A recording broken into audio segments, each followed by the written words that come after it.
All right. Hey, girls. So I believe everything happens for a reason. When we're praying about something or thinking about something, we just bump into people that's on that path or what we have been praying about.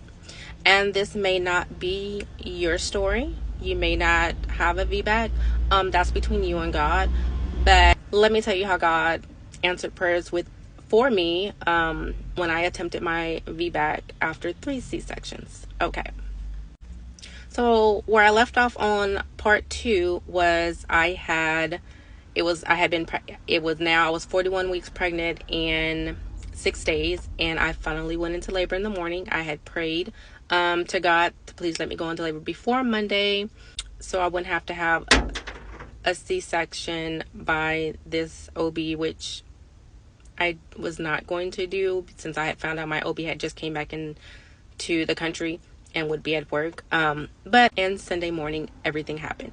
So I called my delivering hospital, which was 4 hours away in Denton, and the doctor on call was the doctor. I mentioned him in, I believe, part 2. I mentioned that this OB was known all over for doing VBACs after 3, 4, and 5 C-sections for women, and people would come all over the country for him. But when I got pregnant, he had stopped doing that like the month before. But I had said that I had mentioned during my pregnancy to my husband that it would be so cool if he was the OB on call when I went into labor. So there goes one answer prayer right there. So I call the hospital like, hey, I am in labor. I'm 4 hours away. Should I head out to drive there? What should I do? So he says, was your OB letting you attempt a VBAC? And I was like, yes. And he said, well, I used to do VBACs, but I no longer do them, and that's a rule. He was like, I don't do them anymore. And, I had already knew that. He was like, well, why don't you go to your nearest hospital first to see how far dilated you are?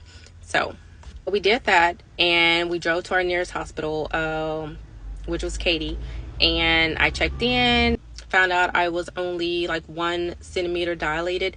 The nurse had asked me, she was like, when's the last time you ate? And I was like, I just ate because we stopped and got breakfast.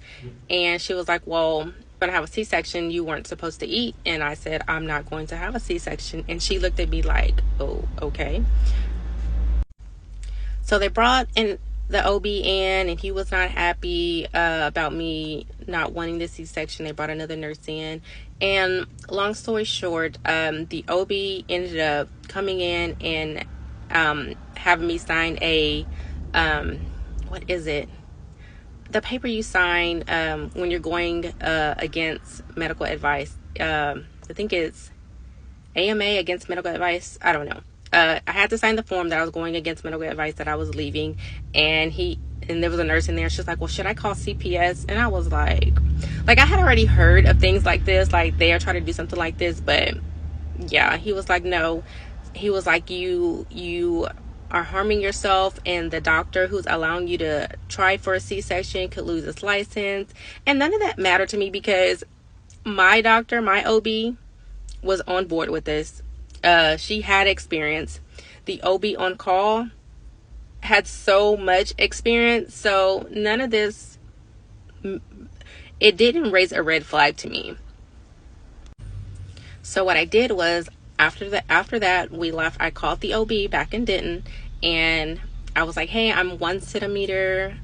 They wanted to do a C-section, and he was like, yeah, anywhere you go, they're going to want to do a C-section. He was like, I don't think you should drive this far. That's not safe. A long drive, and you're going to get pushback anywhere you go. And if you come here, the hospital, they're going to give you a hard time. So I think you should just stay there. And so when he said that, I got off the phone and I lost it.